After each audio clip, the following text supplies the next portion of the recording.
I just want to use Kroger as the kicking person right now. For the amount of profit that they made, it's massive, but it's not as bad as what a lot of other companies have made based on their total sales, etc., to milk we the people. But hell, they're the poster child for now because they're trying to merge with Albertson. And as Jacob just said as well, the things that bother middle-class America in its immediacy is grocery prices and gasoline prices, because those are the things we use every day. Those are the things for survival. So a post that triggered me on this issue was from Common Dreams, which is one of the progressive rags I read daily. It said, Kroger posts massive profits amid price gouging, outcry, and merger push. So here we have Kroger wanting to merge with Albertson, another big grocery chain, and they want to do that. Let's remember something, people.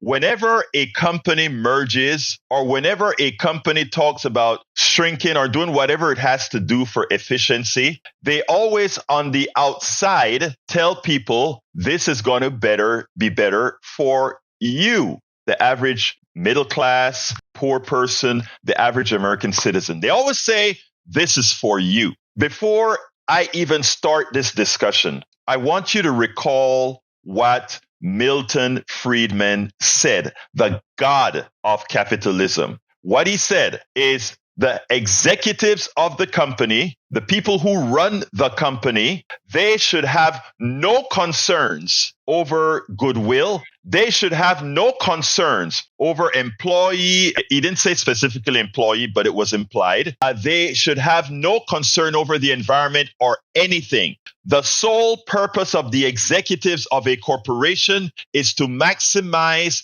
the profits of the shareholders. One of the reasons I have an issue with capitalism, not free enterprise.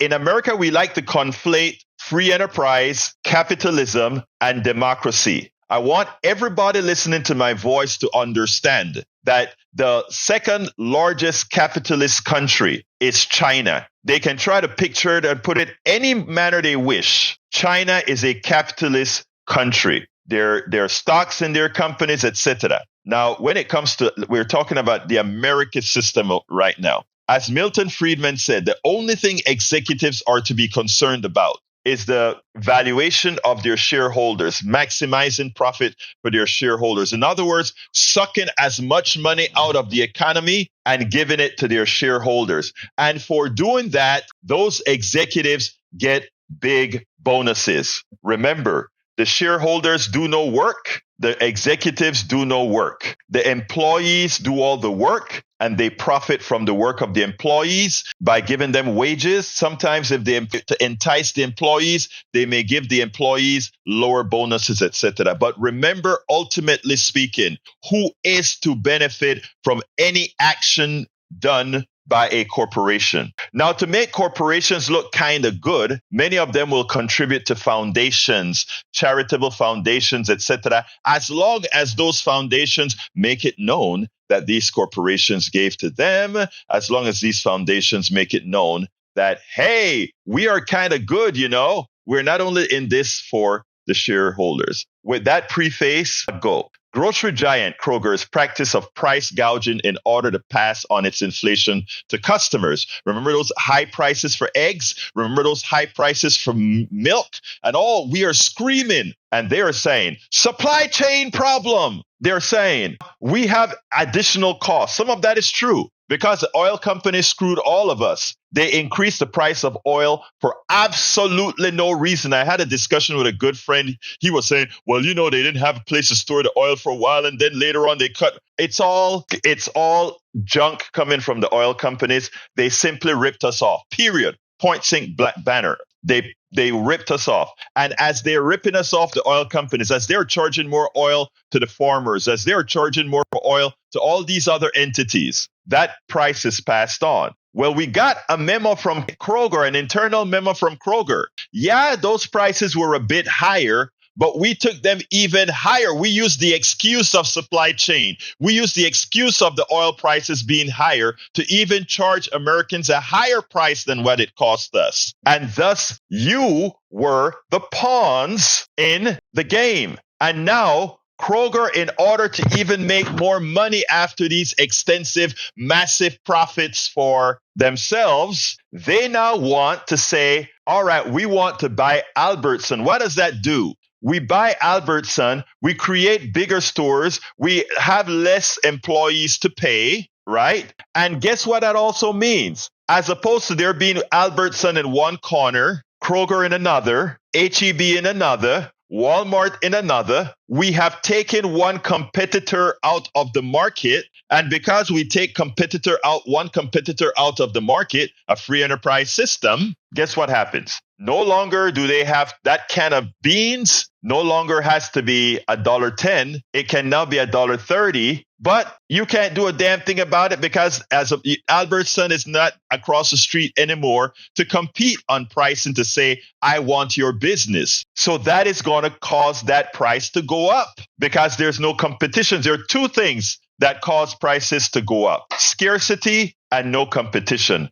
People like to add another thing. If you throw a lot of money into the economy. No, throwing a lot of money into the economy simply give the people with pricing power the ability to say, well, I know they got money, so I'm going to price. I'll do that other piece of capitalism called whatever the market will bear. What is it again? Whatever the market will bear, which says you don't get a chance to save. If you have money, I'll take it away from you, which is the same thing with reverse mortgages. And well, we'll go into that another time. So the idea here, people, is the following. The corporations keep you misled. With the help of the media, they keep you misled. They have you believe that somehow Biden has the fault. Biden policies somehow caused inflation. The policy that started inflation was when Donald Trump threw tariffs on to these products. And by the way, by putting tariffs onto these products, he screwed the farmers. And then some of the money that he got from the tariffs, he had to give back to the farmers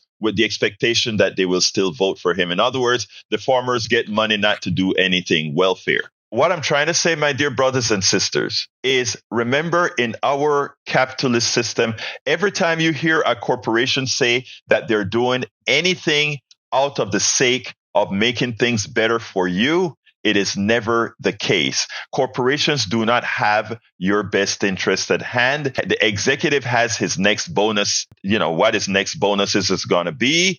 And the shareholder has, how much more can I get? How much more can I skim from your labor? How much more can I skim from your spending? Now, when you understand these concepts, you can start judging politicians for the things that they say they're going to do, right? You can start saying, well, politicians, are you going to have some sort of regulations that says if prices get to a certain point, what we will do is tax it right back out of the system when we see those massive profits, and then redistribute that right back to the people? Let me give a good example. The people's grocery budget was probably $3,000-$4,000 more over the last 4 years. And all that money didn't just disappear. That money went into the coffers of corporations who made massive profits. I don't know what the formula would be. I don't know, but we are the ones who afforded those profits. Those profits did not occur in a vacuum.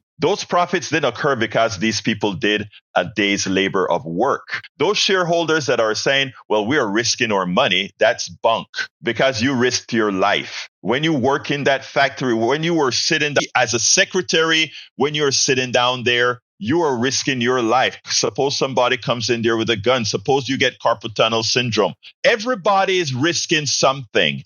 And the people that risk the least are the people that's risking the capital because it's not part of your body. It is so essential that we understand what our worth is. And we have taken what capitalism has done. It's taken your human worth away. It is always about how do we maximize for the few, not how do we maximize for the many. How do we maximize for the few? Right? Not based on work, not based on worth.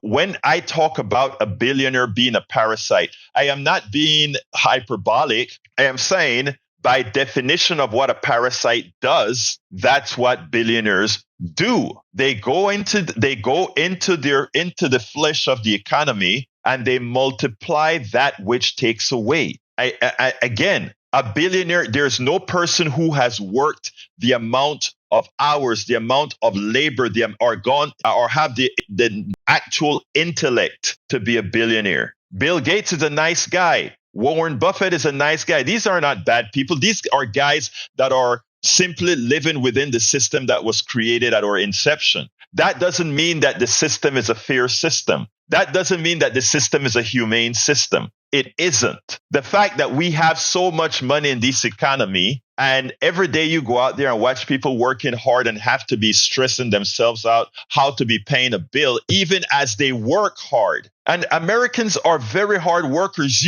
Every single person listening to me, whether you are at work, used to be at work, or otherwise, you are the one who built this economy. Not Bill Gates, not Warren Buffett, not the Koch brothers. The Koch brothers all depended on the intellect and many of others. Should they make a lot of money because they had great organizational skills? Absolutely. But we should have not ever allowed as a society the accumulation of wealth that removed it from everybody else, because a piece of their action is that money not paid to you. When Kroger made all this money from selling groceries at inflated prices, that's your money. That's somebody saying we have a legal way in which to steal your money. Because we can. And until we change the paradigm under which we think. In other words, right now, the way we think is that is how the system works. That is fair.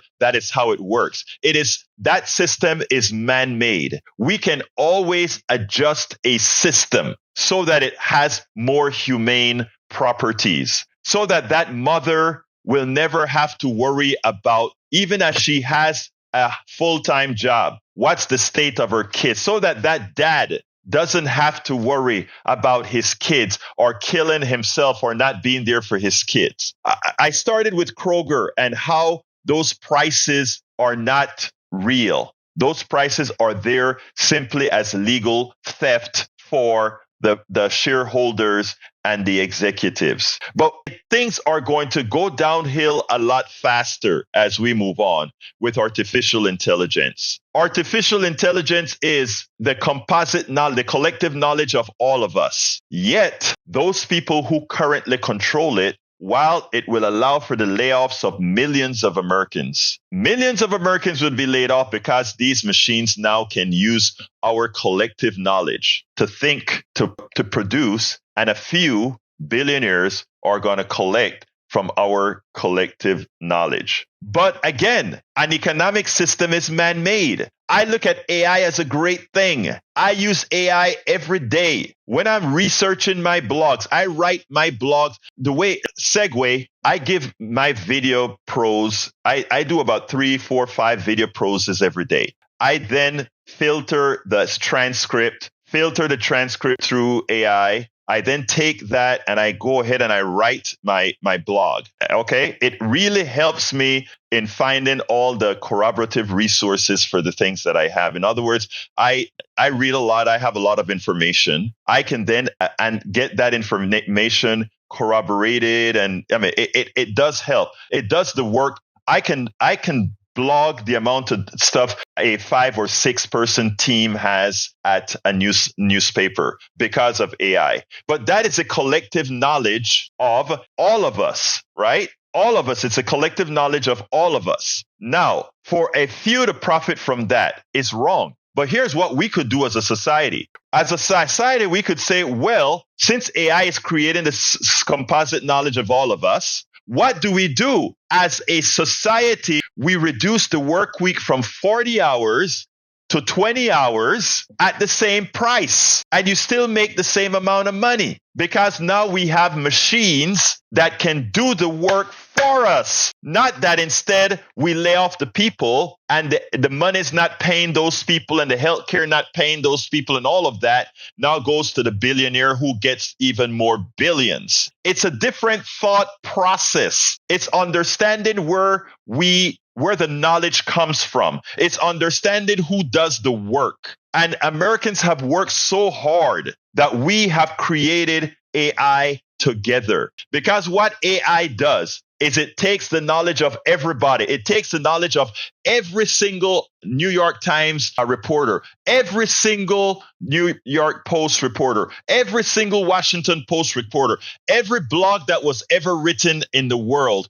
every science paper that was ever written in the world. It puts that all together with machine power. And who invented the machines? The engineers from 100 years ago started the process. All of this collective knowledge is turned into AI. Everything that you've done, your actions, you go to work every day. You time clock yourself. You answer an email. You do all these things you do as a human being. AI absorbs that as well. This is how people in this part of Houston behaves. All of that is your work. And to have just a few people profit from that, it's not only wrong, it is again legal theft. And as a society, what we have to do is understand these processes. And in understanding these processes, we can elect people who acknowledge these processes and write laws so that free enterprise can reign. In other words, you can do as you please, but that the collective knowledge is paid for. And how is that paid for? No longer do you have a 20-hour work week. A 40-hour work week.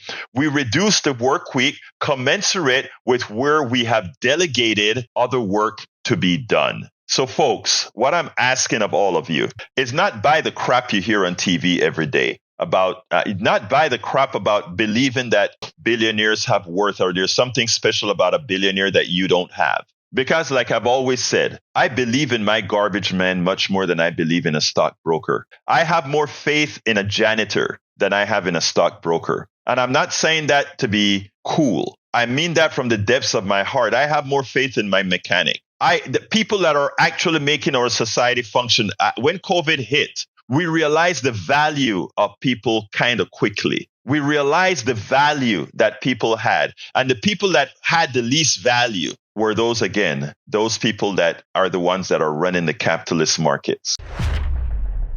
We spend a lot of time deconstructing the news, trying to parse it into a form that everybody can understand. We try to find those little nitpicks where it flies above the fray, etc. If you really like these videos that we do, I want to ask a big favor. Please go ahead. Number one, subscribe to our channel. And number two, please join if you can. Thank you so kindly for watching. Keep watching. Please remember to share. We must populate the entire internet with our progressive message, a message that we know is what most Americans say that they want. So help us, please join.